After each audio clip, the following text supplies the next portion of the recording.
কবি বলেছিলেন আলো আসিতেছে, আর অযোধ্যায় কান পাতলেই শোনা যাচ্ছে রাম আসিতেছে।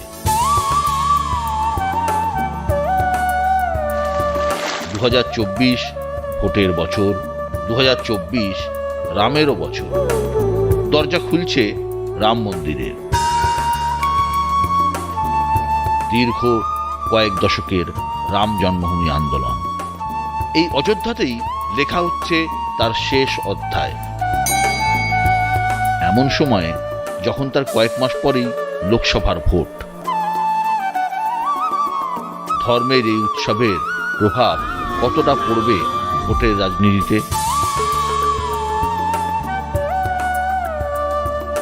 কিন্তু অযোধ্যা মানে তো শুধু রাজনীতি নয়, অযোধ্যা মানে পুরাণ, অযোধ্যা মানে ইতিহাস, অযোধ্যা মানে হারিয়ে যাওয়া অতীতকে সামনে থেকে দেখা। তাই রাজনীতির হিসেব নিকেশের ফাঁকে বেরিয়ে পড়েছিলাম অযোধ্যার অলিতে, অযোধ্যার গলিতে, বুঝে নিতে কেমন আছে অযোধ্যা।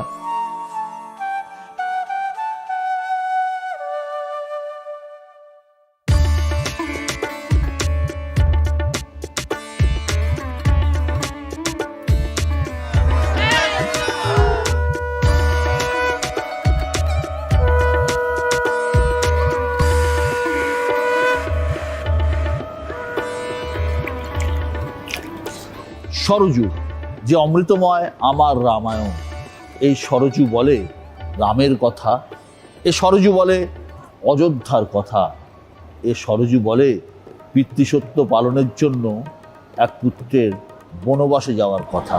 নগরী হো অযোধ্যা সে রঘুকুল সা ঘরানা হো। হিন্দু শাস্ত্র মতে ব্রহ্মার মন থেকে তৈরি হয়েছিল মানস সরোবর, আর মানস সরোবর থেকেই জন্ম নিয়েছিল এই নদী। সেই কারণেই এই নদীর নাম সরযু নদী। सरयू का किनारा हो, सरयू का किनारा हो, निर्मल जलधारा हो। प्रभु दर्श मुझे भगवान जिस घड़ी तुम्हारा हो, दर्श मुझे भगवान जिस घड़ी तुम्हारा हो। नगरी हो अयोध्या सी रघुकुल सा घराना हो, चरण हो राघव के जहाँ मेरा ठिकाना।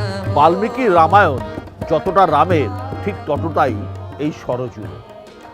সাতকাণ্ড রামায়ণের পরতে পরতে জড়িয়ে রয়েছে এই সরযুর নাম। পুত্রপ্রাপ্তির জন্য এই সরযুর তীরেই যজ্ঞ করেছিলেন রাজা দশরথ। এই সরযু নদী পেরিয়েই বনবাসে যেতে হয়েছিল রামচন্দ্রকে। এই সরযুর জল হাতে নিয়েই তপস্যা করেছিলেন, উপাসনা করেছিলেন রামচন্দ্র। আর রামায়ণের শেষ পর্বে এসে আত্মীয় পরিজন নিয়ে এই সরযুর গর্ভেই বিলীন হয়ে বৈকুণ্ঠ লোকের পথে পা বাড়িয়েছিলেন রামচন্দ্র। हो त्याग भरत जैसी सीता सी नारी हो, लव कुश के जैसे संतान हमारी हो, चरण हो राघव के जहाँ मेरा ठिकाना हो। গোটা দেশ যখন রাম মন্দিরের চর্চায় ব্যস্ত, আমরাও হাজির অযোধ্যায়। রামায়ণের শুরু হয়েছিল এই সরযুর তীর থেকে, আর আমাদেরও যাত্রা শুরু হচ্ছে সরযু নদী থেকেই, তাই তো আশিকা? একদম। এই সরযু, এই নদী জন্ম থেকে শেষ অবধি রামের পুরো লীলা যেটাকে বলা হয় সেটা দেখেছে, সেটার সাক্ষী।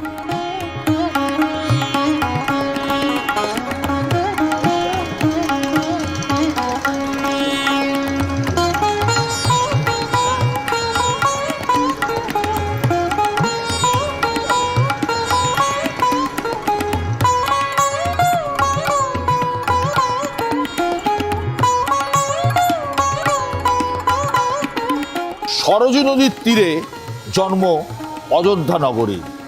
আর পুরাণ মতে অযোধ্যার জন্ম ইতিহাসেরও অনেক আগে।